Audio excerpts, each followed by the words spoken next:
nag-start yung story namin since college. Ano siya, una siya nagsabi, October nun, may event nun eh. Bigla na lang siya nag-text, sabi niya, pwede bang manligaw? Tapos, dumating din naman yung time na pumayag na siya. Tapos, gano'n, hindi pa naman kami nagkakalabuan na. Sabi ko parang nararamdaman ko parang ayaw nito sa akin. Tinigilan ko na siya that time. Tapos napaisip ako noon, sabi ko, kung hindi magiging kami, kaya ko ba na iba yung maging girlfriend niya? Na okay lang ba na wala siya? So ayun, nung January 3, sabi ko, yun, umuuna ako sa kanya.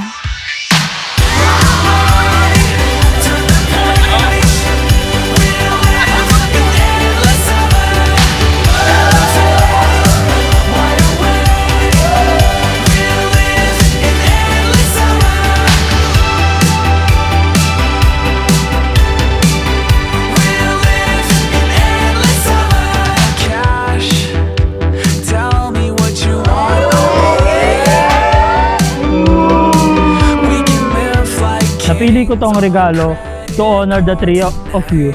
Thank you for taking care of me like my father and brother did. See you later. Love, tanggapin mo itong regalo ko bilang simbolo ng aking pagmamahal. Magagawin ito sa araw-araw sa pagbuo natin mga pangarap. Thank you, love, sa pagbag. Yun lang. Dahil binigyan mo ako ng watch, sinisigurado ko yung lahat ng time ko, bibigay ko para sa'yo.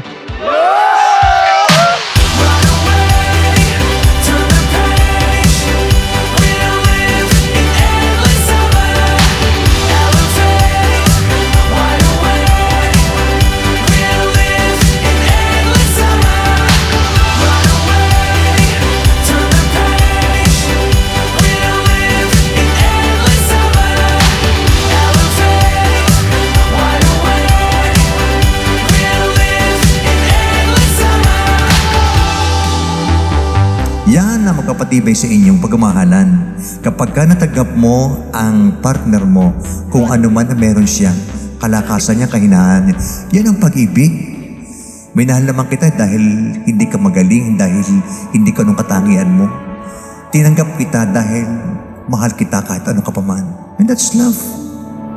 Sometimes I wonder if I'm dreaming, or maybe caught up in a trance.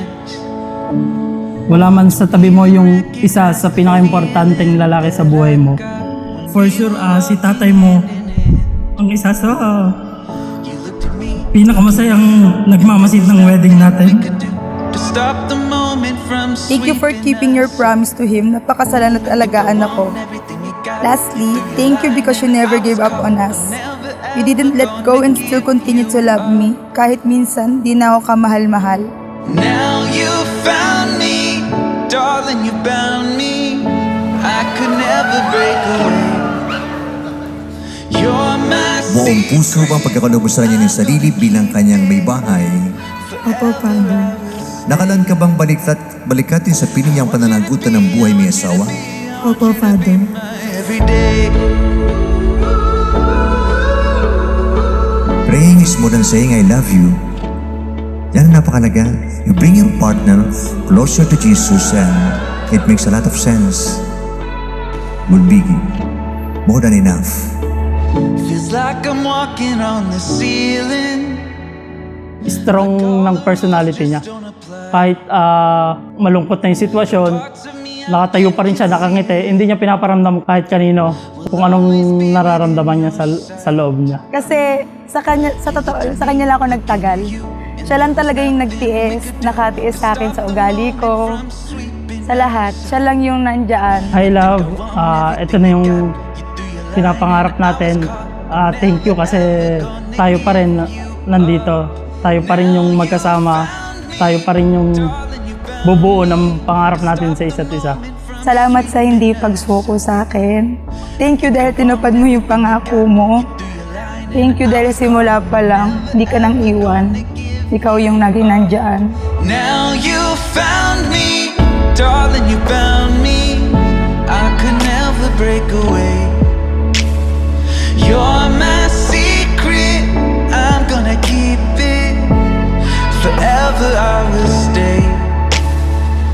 I want you to be, I want you to be, I want you to be my everyday. Kapag mahal mo siyang tao, Junel, ipagdasal mo siya.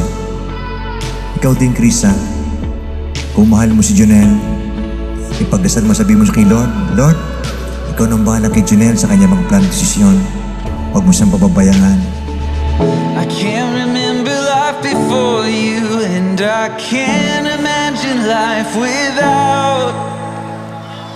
So I'm going Si Lord na ang gumawa ng paraan para pagsamahin tayo.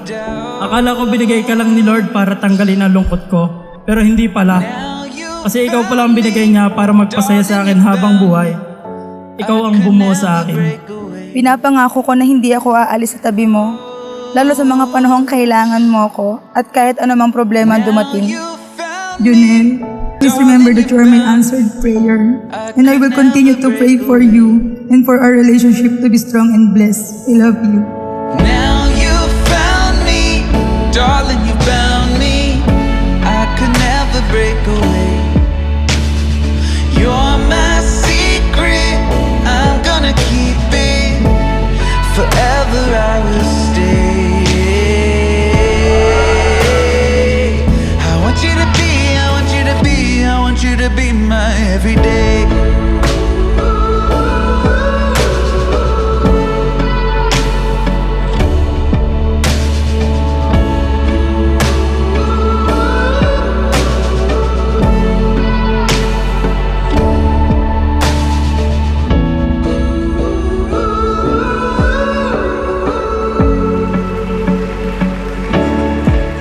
Jonel, ibigay mo na matamis mong halik para kay Krisa.